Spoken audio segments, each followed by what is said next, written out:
Joseph Stalin promised to make the Soviet Union a strong state, but instead, he brought a system of fear, which reached a terrifying peak when he held a public purge, turning even his closest allies into enemies. Thousands of lives were destroyed, leaving marks that are impossible to erase.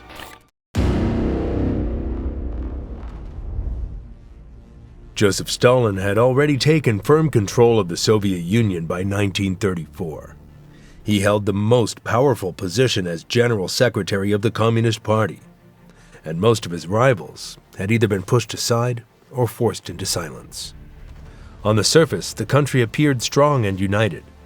Factories were busy, cities were growing, and the government claimed the socialist system was thriving. But behind the slogans and smiling portraits, fear was quietly spreading.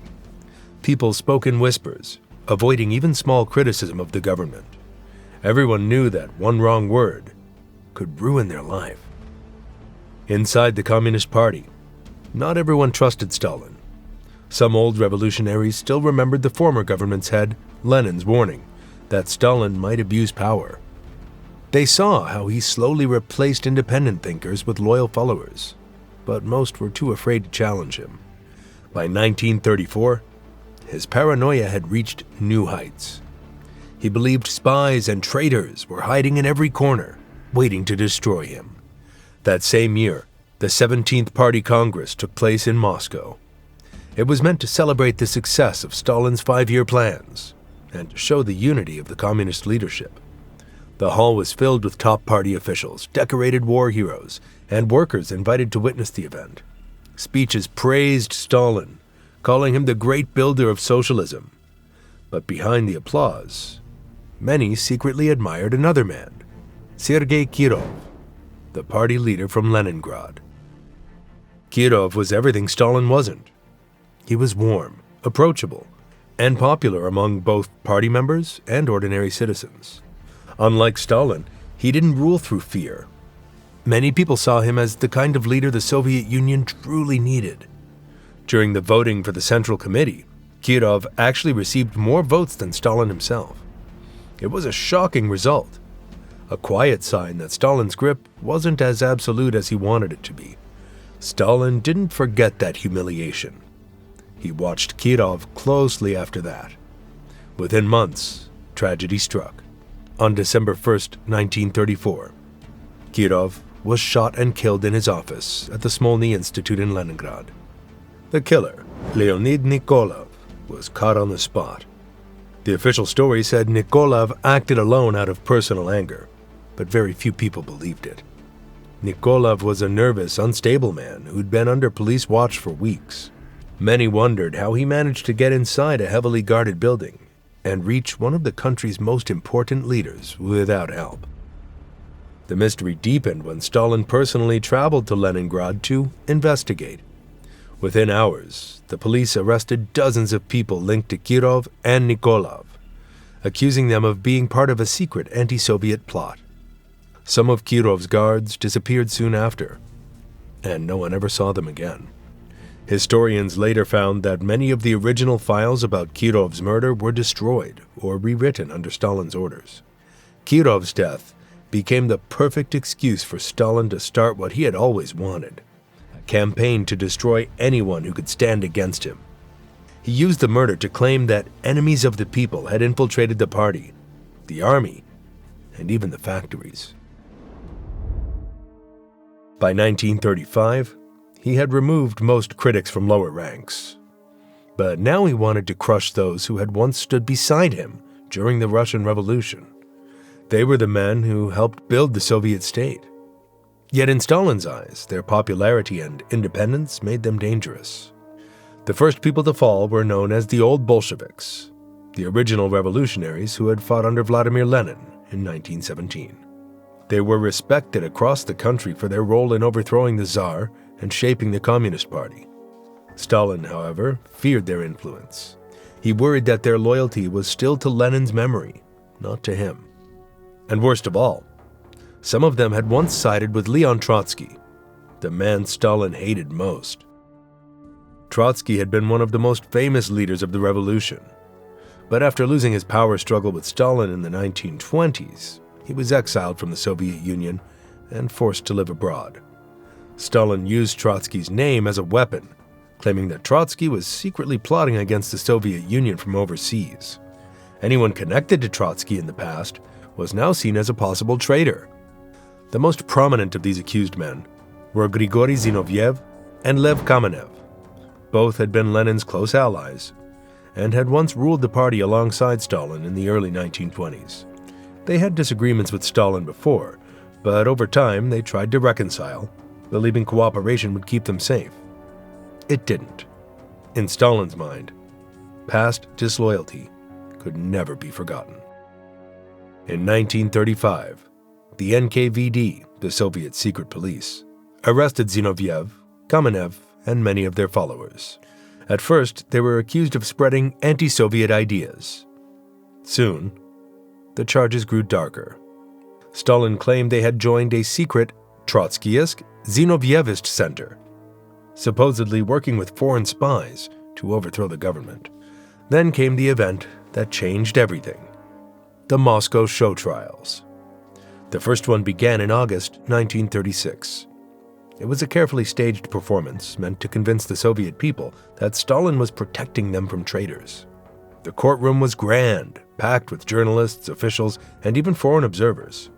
Large microphones broadcasted the proceedings across the country. People gathered around radios to listen.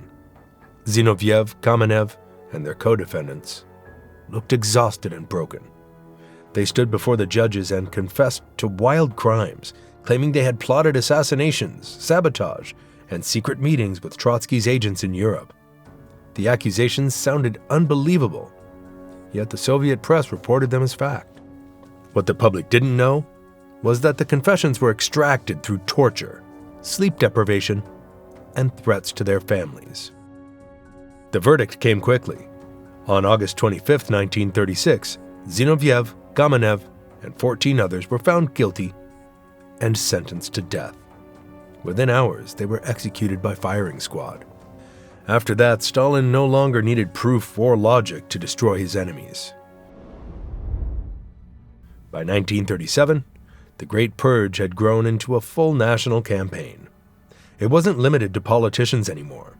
It spread through every city, factory, and village across the Soviet Union. To lead this massive wave of terror, Stalin chose Nikolai Yezhov, the new head of the NKVD. Yezhov was small in height, only about 5 feet tall, but his cruelty made him one of the most feared men in the country.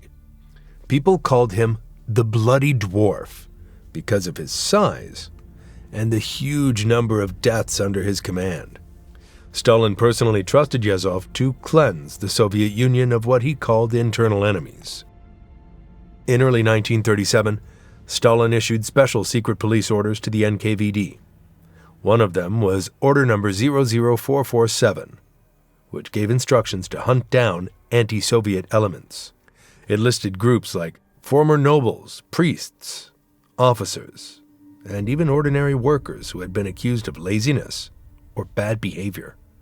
The order included quotas, specific numbers of people to arrest and execute in each region. Local officials often exceeded these quotas to show loyalty. That year, the NKVD arrested more than 1.5 million people. Prisons overflowed. Interrogations went on day and night.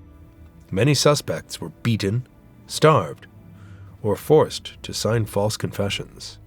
Families often had no idea where their loved ones had gone. Most never came back. At least 700,000 people were executed between 1937 and 1938. Each night, prisoners were driven in trucks to isolated fields or forests.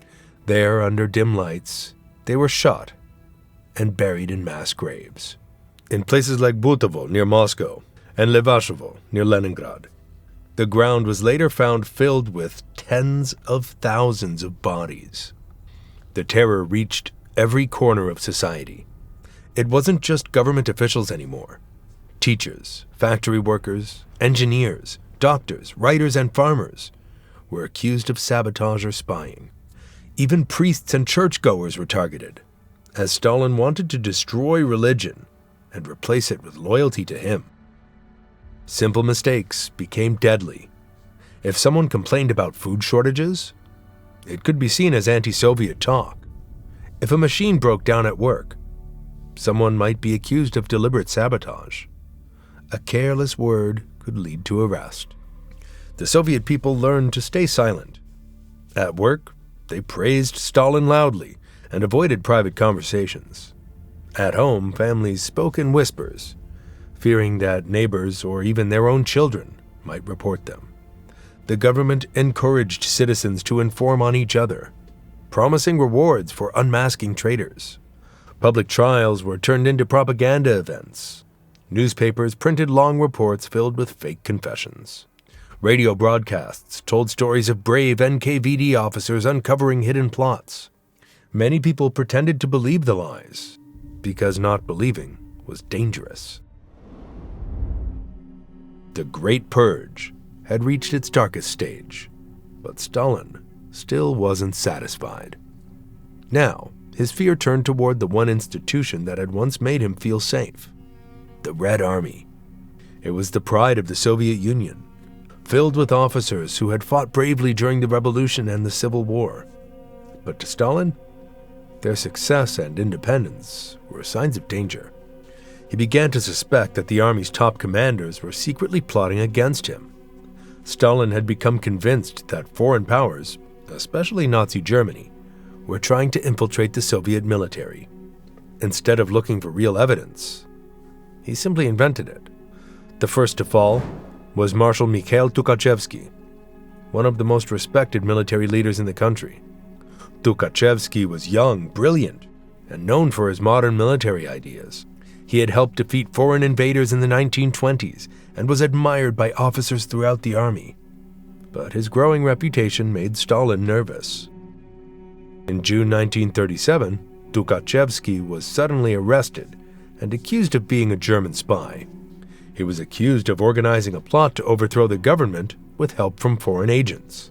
Along with him, 7 high-ranking generals were also arrested. The trial was held in secret. There were no lawyers, no evidence, and no chance to defend themselves. Under brutal torture, they were forced to confess. Stalin personally approved the death sentences. On June 12, 1937, all 8 officers were executed by shooting. Their deaths sent shockwaves through the army. Within months, the purge spread to every level of command. Officers were arrested on fake charges of treason, espionage, or sabotage. Nearly 35,000 officers were purged in total. The impact was disastrous. The Red Army lost its most experienced and educated leaders. Military academies were shut down or filled with unqualified replacements. Soldiers no longer trusted their commanders, and commanders were too afraid to make independent decisions. By the late 1930s, Stalin's paranoia had reached a level that no one could truly understand. He didn't just rely on others to decide who lived or died. He wanted to control every single name that appeared on the execution lists. If he marked "approve" next to a name, it meant death. Later records revealed the shocking scale of this. Stalin personally approved more than 44,000 individual executions. Even those closest to him couldn't escape suspicion. His loyal secretary, Alexander Poskrebyshev, had served Stalin faithfully for years. Yet when Poskrebyshev's wife was accused of anti-Soviet behavior, Stalin allowed her to be arrested and executed. He didn't lift a finger to stop it. His own family was not safe either.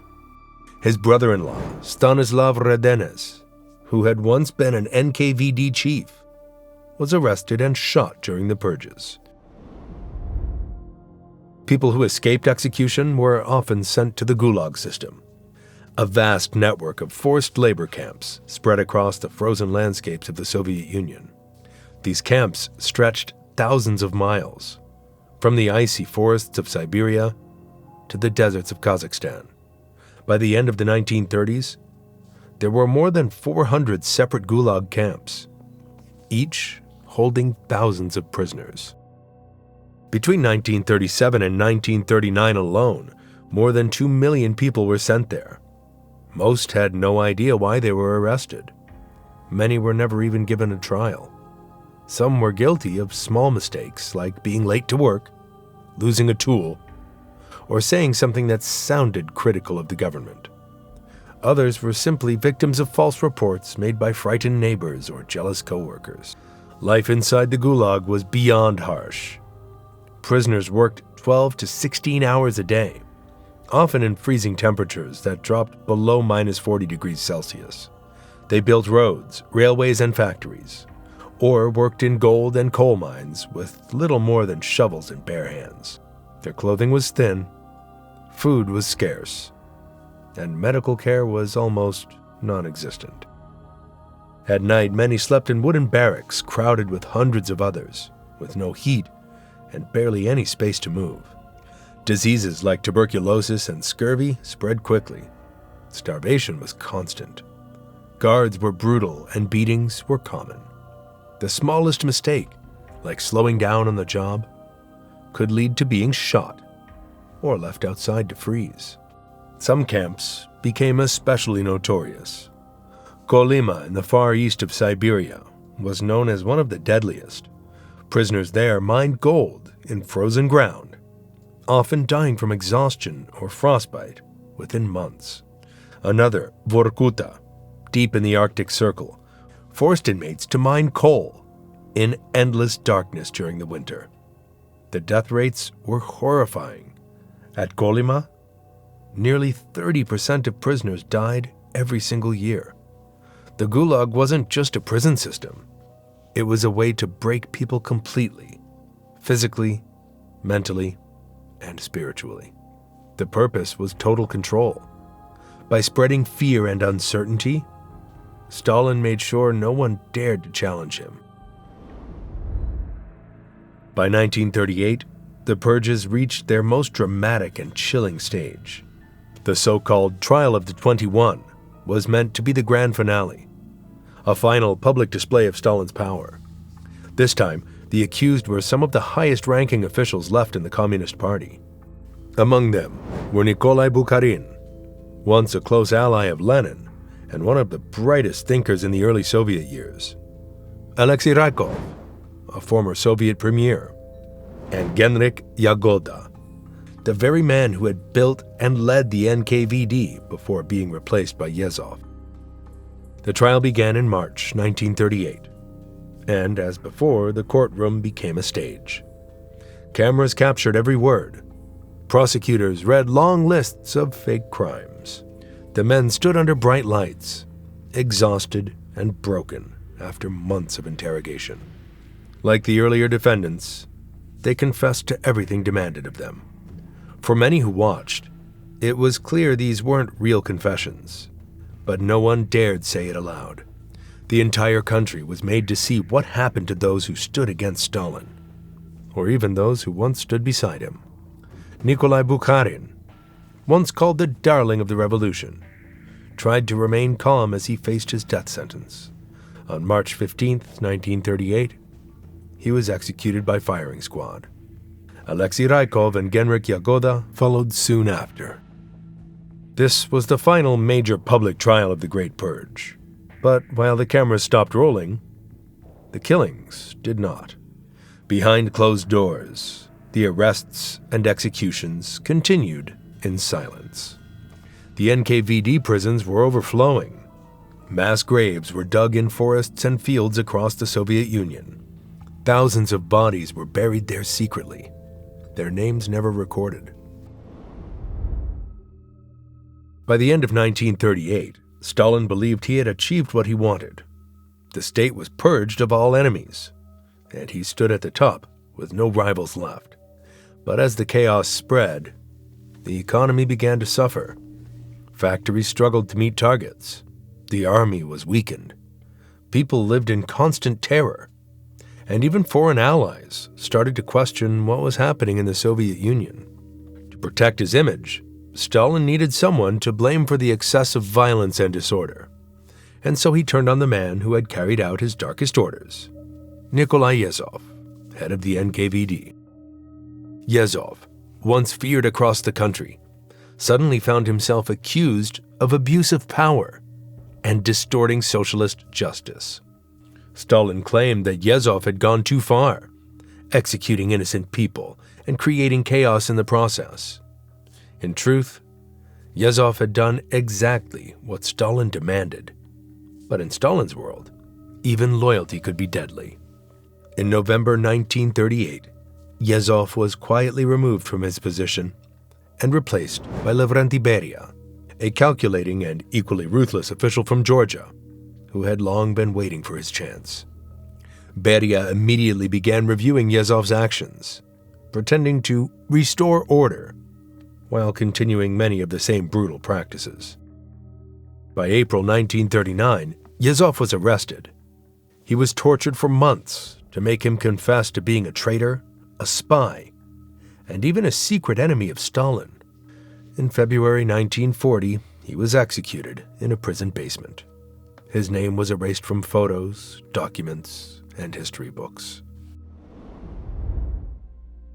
By now, the Great Purge was finally winding down.